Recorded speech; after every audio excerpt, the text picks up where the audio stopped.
All right, y'all, what's going on? It's Combo Breaker 99. I am back with another post-fight discussion video. All right, y'all, Canelo Alvarez versus Gennady Golovkin 3. Make sure y'all subscribe, all box and everything. Well, pretty much went the way I felt it was going to go. Once again, Canelo wins by a questionable decision. And what I mean questionable this time around is, look at the scorecards here. Look how the judges scored this one, man. Did they really see the fight this close? Did they really see Golovkin doing that much work and rallying back in the second half of the fight?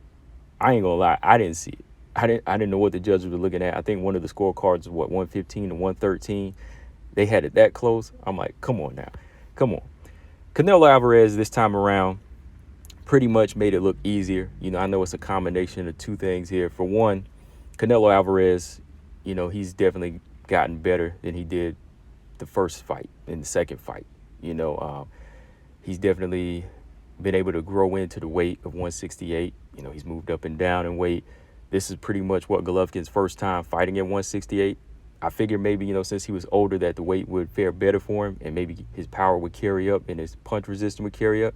Punch resistance carried up, but as far as power and timing, none of that was there to really affect the performance of Canelo Alvarez, in my opinion.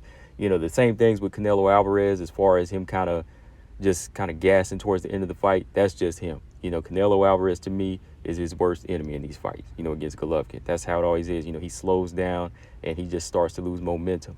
But this time around, for Gennady Golovkin, 40 years old, it showed. It's been showing in his last couple fights, Murata, Deryevchenko, and so on. It's been showing throughout those performances. But this time around, like I said, it's just a combination of the age and the combination of Canelo Alvarez just being stronger at this weight. If you go back and look at the first half of this fight, it was pretty much Canelo Alvarez just putting in that work. Just outboxing Gennady Golovkin, jabbing, just out jabbing him.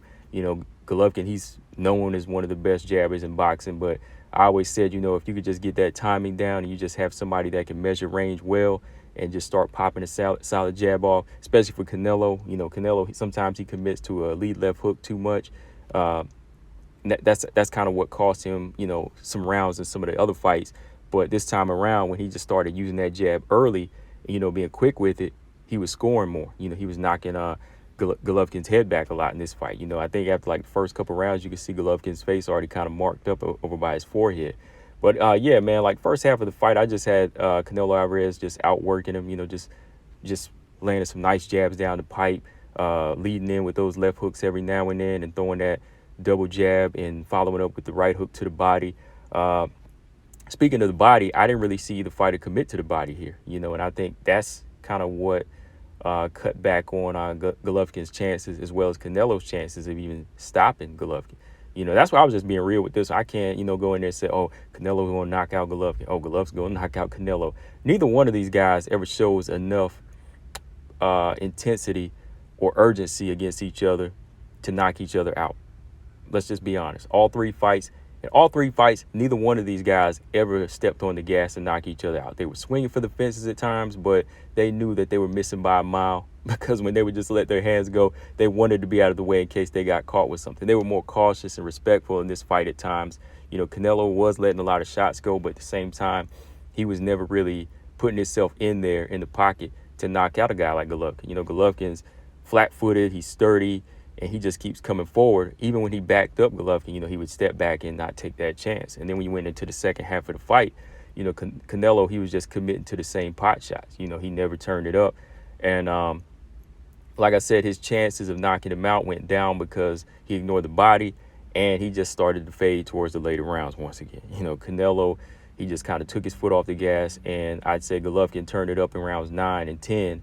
9 and 10, that was pretty much it where I saw Golovkin of old back Canelo up and land some hard right hands against the ropes. Every now and then he would pop off a hard jab on Canelo, but Canelo, he would come back and match it, and then he would land more combinations. But I'd say rounds 9 and 10 where you saw the old Golovkin try to back Canelo up when he took his foot off the gas. 11 and 12, I just saw Canelo rally back just to do enough to win the fight. So all in all, to me, I had it 10 rounds to 2, if that, for Canelo Alvarez. I thought he just went in there and just outboxed the older Golovkin, and at this point, I think he figured him out. You know, it's been, 4 or 5 years since the last couple fights. And if Canelo hadn't learned what Golovkin does at this point, then, you can't really consider him a pound-for-pound fighter. But he figured him out. He knew the different dimensions of Golovkin. They're not hard to figure out once you can get past that power jab and you try to back him up every now and then. You can have success on a guy like Golovkin. And I think, for one, that's why Golovkin, he's been moved carefully. I'm going to go there. Golovkin, he's been moved carefully throughout even the prime of his career. You never really seen him in there with guys like Jamal Charlo, because those guys that could maybe slip his jab and come back with harder punches that could back him up.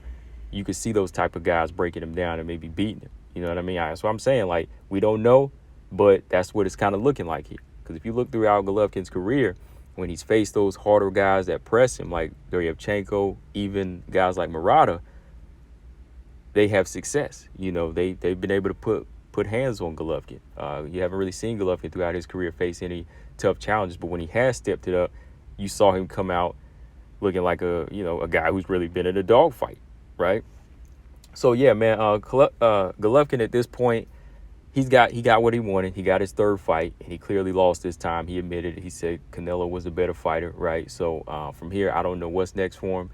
I don't see him fighting any more guys at 168. I mean, if he really wants to, get one more, not legend, but one more tough guy on his belt, a credible fighter on his belt, take on Demetrius Andrade. You know what I mean? Like, Demetrius Andrade still has, to this day, has not fought a world champion. He's a world champion, but he's never fought a world champion himself. That's crazy, right? Like, they just cannot get Demetrius Andrade in there with anybody. So if Golovkin wants somebody, hey, take that fight now. And if he loses, hey, then call it a day, right? I'm kind of tired of seeing Golovkin in there with these guys that nobody's ever heard of. Then all of a sudden, out of nowhere, he fights Canelo. Golovkin's got this guy. He's got this guy. Then, Canelo. And I'm like, well, who did he fight to get there? You know what I mean? But anyways, Golovkin, I mean, he puts on an entertaining style.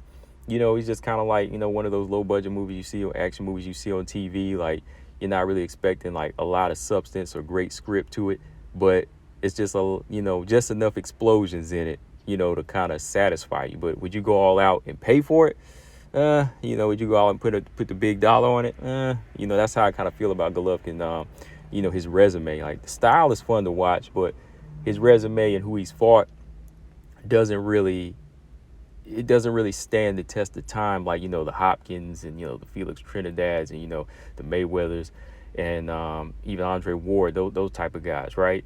Canelo Alvarez at this point, now that he bounced back with a win, how many of y'all want to see him fight Bivol? Again, that rematch. I personally don't. I think Bivol will beat him again. I picked Bivol to beat him the first time. And Bivol better not move down to 168. He better do it, stick to his guns at 175. Fight Canelo at 175 again. Stand your ground. And I think Bivol still beats Canelo. So I don't know if Canelo really wants that direction. Stay at 168. Fight Benavidez. Stop trying to duck that fight. Stop talking about you don't fight Mexican fighters. That's one thing I'm going to talk about in another video. I can't stand when people say that.